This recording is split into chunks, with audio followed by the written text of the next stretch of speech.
et bienvenue sur la chaîne Jampon. Jampon, Japon, t'as compris le délire. Alors aujourd'hui, vidéo spéciale parce que finalement, le Japon rouvre ses portes. Voilà, on est bien. Parce que ça fait 2 ans que le Japon ne fait rien. Depuis qu'il y a eu le Covid, ils n'ont pas fait grand chose. Ils avaient peur de prendre des mesures. Ils ont fermé leurs frontières et on n'avait pas l'occasion de faire grand chose. Moi j'ai réussi à sortir du pays et à revenir.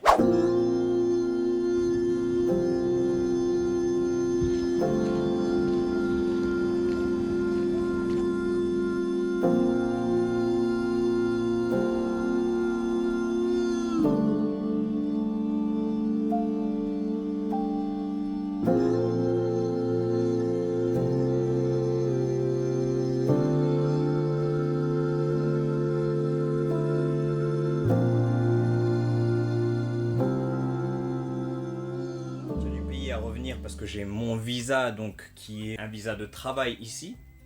C'était pas un working holiday visa, donc j'ai pu faire un peu ce que je voulais.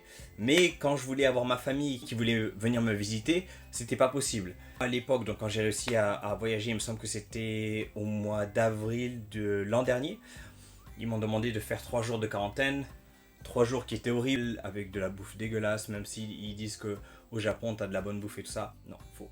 Zéro, c'était dégueulasse. J'ai peut-être encore des photos. Si j'en ai, je vais en mettre ici, et vous verrez. Une autre chose, c'est que j'aime pas les fruits de mer. Je me souviens avoir demandé à ne pas en avoir sous prétexte que j'avais une allergie. J'ai menti, j'ai péché, j'ai menti. Mais c'est le seul moyen pour eux de comprendre qu'il faut pas me donner poisson, tout ce qui vient de la mer, quoi. Ce qui s'est passé, c'est que tous les jours, ils me donnaient des choses qui contenaient du poisson. Donc à chaque fois il fallait appeler parce qu'on n'a pas le droit de sortir de la chambre, quoi que ce soit, pour demander de me changer le repas. Qu'est-ce que je peux dire encore? 3 jours de galère où j'ai bien grossi parce qu'en fait c'était que du riz et de la friture. Donc tout ce qui était tonkatsu, donc du porc avec de la friture par-dessus. Qu'est-ce qu'ils m'ont donné? Encore des sandwichs avec une viande bizarre dedans, je sais pas ce que c'était. On le met de côté. Avant il y avait donc 3 jours où on devait être à l'hôtel. Après, il fallait quelqu'un qui vienne vous chercher à l'aéroport, mais sachant que l'aéroport est assez loin jusqu'à Narita. Alors ça, c'est le truc qu'il faut éviter. Si vous avez la possibilité de voyager au Japon, essayez d'arriver à Haneda. Ça sera beaucoup plus facile. 30 minutes du centre-ville. Il y a juste besoin de prendre 2 ou 3 métros. Mais c'est pas cher. Ça, c'est à préciser. Alors que quand on arrive à Narita, c'est beaucoup plus cher, beaucoup plus long. Si vous parlez pas japonais, peut-être qu'il y aura des petites galères, je sais pas. Moi j'ai jamais eu personnellement de galère, mais je suis arrivé à Narita que 2 fois en 8 ans. Donc une fois c'était en venant d'Okinawa, donc je parlais déjà un peu japonais, donc ça allait. Mais voilà, tout ça, ça n'y est plus. Il y avait 3 jours à l'hôtel, après il fallait rester 14 jours chez soi. Normalement il y avait une application qui vous fliquait, qui regardait où est-ce que vous étiez, il fallait presser un bouton pour dire je suis là. Il y avait des appels téléphoniques, mais moi, pour quelconque raison, mon application ne marchait pas du tout. Donc, j'ai jamais eu d'appel, j'ai jamais eu de prouver que vous êtes ici ou quoi que ce soit. Donc, j'étais un peu libre de faire ce que je veux, même si je suis resté à la maison. C'était apparemment une galère pour ceux qui ont eu l'application qui les fliquait. Bref, ce que je veux dire, c'est que là, il n'y a plus tout ça. Donc, vous pouvez venir au Japon à partir du 11 octobre 2022. Prenez la date, essayez de visiter. Après octobre, novembre, décembre, est-ce que c'est les meilleures dates? Peut-être pas. Moi, ce que je conseille, c'est plutôt de venir pendant les sakura. Pas forcément pour voir les sakura, mais parce que je me souviens qu'en France, il y a des promotions pour visiter ça. Il y a aussi des dates à retenir. Quand il y a les sakura, il y a aussi la Golden Week. Quand il y a la Golden Week, ça veut dire que tous les Japonais partent en vacances. Et quand ils partent en vacances, en fait, il n'y a plus personne sur Tokyo. Donc en fait, ils font des promotions de la France pour venir au Japon. Il me semble qu'à l'époque, un voyage aller-retour, c'était 500 €. Alors maintenant, comme il y a la guerre en Russie et que les prix de tout, en fait, des billets d'avion, mais ça n'implique pas que ça, mais le prix des billets d'avion a vachement augmenté. Je ne sais pas combien ça va être. Moi, je sais que mes parents voulaient venir au mois d'octobre sans savoir qu'il y avait cette ouverture des frontières, mais on en a parlé. Au final, c'est toujours très cher, donc on va essayer de trouver une solution, peut-être au mois de décembre, peut-être pour Noël. Moi, je suis pas trop fan de Noël au Japon parce que c'est pas trop un truc familial ou quoi que ce soit. Après, si mes parents viennent, peut-être qu'on va essayer de faire quelque chose qui est beaucoup plus familial. Je vais essayer de réinstaurer ce côté un peu festif de Noël au Japon, sachant que ça fait 8 ans que je ne le fais plus. Est-ce que vous saviez que au Japon, le repas de Noël c'était du KFC, un bucket de KFC, et c'est tout. Donc, maintenant pour venir, pas besoin de vaccin obligatoire. Par contre, test PCR négatif, il me semble que c'est obligatoire. Il me semble pas qu'il y ait des lieux interdits pour le Japon. Il y a certaines villes qui sont plus à cheval sur le port du masque que d'autres. Je me souviens que quand je suis parti à Osaka, du coup quand on était même à l'extérieur et qu'on était sans le masque, il y avait des gens qui venaient et qui disaient s'il vous plaît mettez le masque, mettez le masque. Mais à partir du moment où vous avez une boisson, là le masque vous pouvez l'enlever. Donc si vous avez une boisson, le Corona n'est pas accessible. Je rigole bien sûr. Maintenant j'ai peu de temps là devant moi, mais je vais essayer d'aller faire un petit tour au Combini pour quand vous arrivez savoir ce que vous pouvez trouver. J'aurai pas assez de temps pour faire tout ce qui est nourriture, snack, etc. Je le ferai une autre fois. Mais en attendant, ce que je peux faire, c'est vous montrer le strict nécessaire dont vous avez besoin quand vous arrivez au Japon si vous n'avez pas apporté quoi que ce soit. Outils de toilette, chargeur. Voilà, j'ai dû changer de téléphone parce que celui que j'utilise, l'iPhone 12 Pro Max, n'avait plus de mémoire. Et parce que je parle trop, certainement. Je disais, on va faire un tour au Combini, voir ce qu'on peut acheter. Alors, le Combini c'est très simple, c'est la première chose que vous allez trouver à chaque coin de rue. Si vous arrivez en hôtel ou quoi que ce soit, vous aurez un Combini en bas de l'hôtel.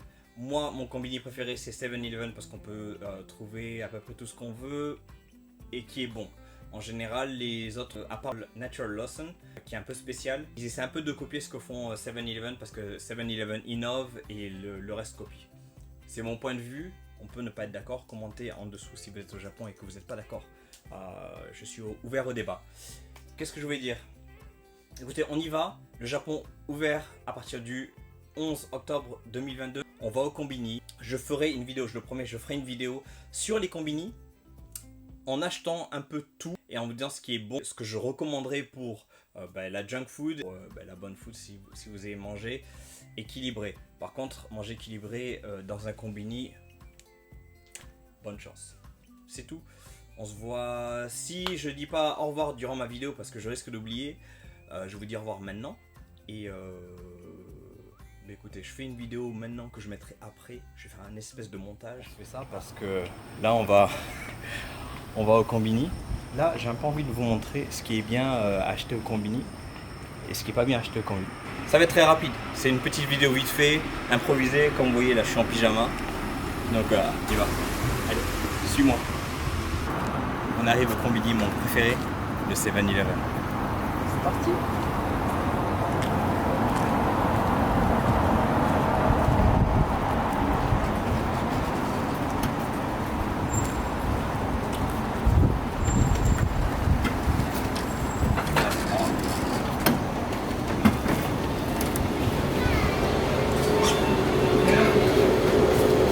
On peut voir tout le Japon qui vient de geler. Vitamines, énergie, donc ça c'est que du sucre, les minéraux, les protéines, alors il n'y a que 5 grammes de protéines, il faut pas s'exciter non plus. Là il y a tous les trucs aux fruits, ça je crois que c'est avec de l'aloe, et là il y a tous les produits, genre si vous avez trop bu, un peu genre médecine. Suivant les bonbons au Japon, donc ça c'est populaire. Alors attends. L'histoire de Peko-chan est trop importante pour ne pas en parler. Je ne connaissais pas l'histoire avant, mais on va y arriver de suite. Changement d'ambiance. L'histoire de Peko-chan, c'est l'histoire d'une légende urbaine. Et c'est très troublant. L'histoire de Peko-chan a été calquée sur l'histoire d'une petite fille décédée. Je vous la fais vite. La fille s'appelait Peko-chan. Elle avait 6 ans. Elle vivait avec sa mère dans un petit village japonais. Comme vous le savez, après la guerre, il y avait une énorme pénurie alimentaire. Il n'y avait rien à manger. Alors pour résoudre ce problème, Peko-chan et sa mère ont fait quelque chose de très simple. Ils ont commencé à boire de l'eau boueuse et manger des racines pour combler leur faim. La mère de Peko-chan n'arrivait pas à la voir souffrir. Alors ce qu'elle a fait, c'est très simple. Elle s'est coupé un bras et l'a donné manger à sa fille. Elle a donné une partie de son corps à Peko-chan. À ce moment-là, Peko-chan n'avait jamais rien goûté d'aussi bon de sa vie. Elle ne pouvait pas oublier le goût de la chair. Alors ce qu'elle fit, elle tua sa mère et la mangea.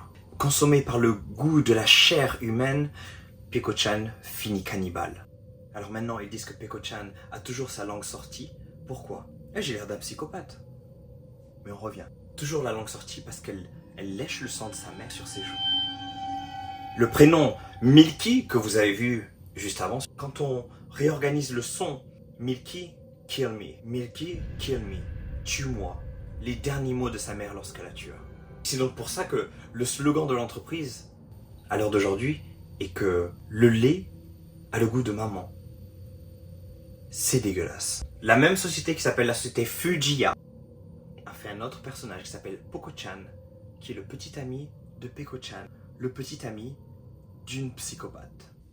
Et on retourne en mode normal et aussi au combini. Si vous voyez donc les bonbons Milky, si vous voyez Peko-chan sur beaucoup d'affiches et les bonbons Milky, histoire de psychopathe. On retourne au combini, c'est parti. C'est joyeux. Ça m'a l'air pas mal ça. Au melon. Moi j'aime bien. Ça aussi, ils aiment bien le plum. Donc ça c'est du séché, ça c'est le normal. Casse-noix assez populaire, donc ça c'est tous les trucs quand vous avez mal à la gorge, au miel et au manuka. Manuka de miel, pardon. Donc je suis venu pour acheter des piles, je vais prendre des piles ici, c'est cher. Vous n'avez pas de connecteur pour le Japon. Vous pouvez venir au combini, il y en a à chaque coin de rue. Hein. Vous prenez ça, plus un truc comme ça, donc là ça fait un peu cher, ça fait 3000 yens. Mais si vous avez oublié, c'est toujours ça. Ah.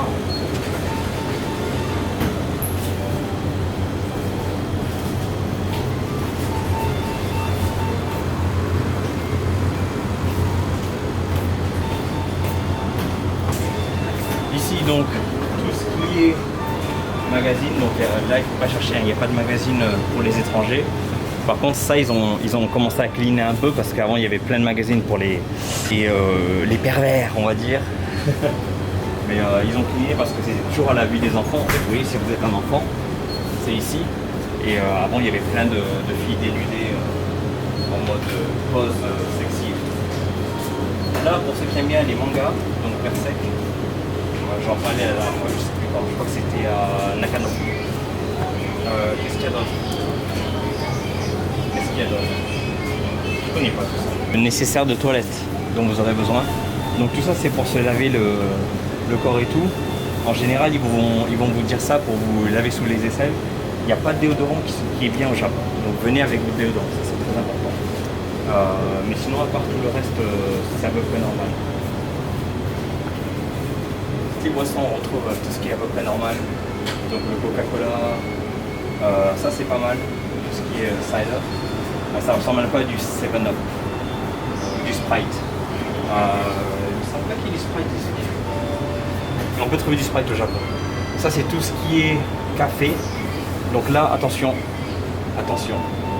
Pour le café, j'ai eu pas mal de mauvaises surprises. Il y a pas mal de café, donc il faut toujours prendre celui-là si vous voulez du black, du café noir. Sinon tout le reste ça va être du café latte avec un taquet de sucre et tout ça. Alors ça, vous savez pas ce que c'est? En fait, c'est au taquet sucré. Là, il y a plein de sucre à l'intérieur.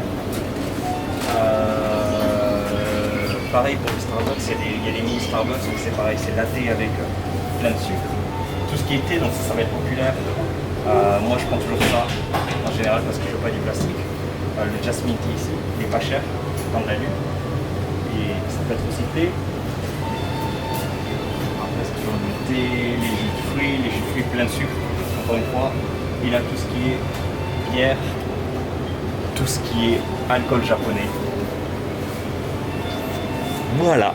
Pour le café, faut pas être un fan de café ici parce qu'il n'y a que de ça. Très bien, très bien. Break time.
retour au studio.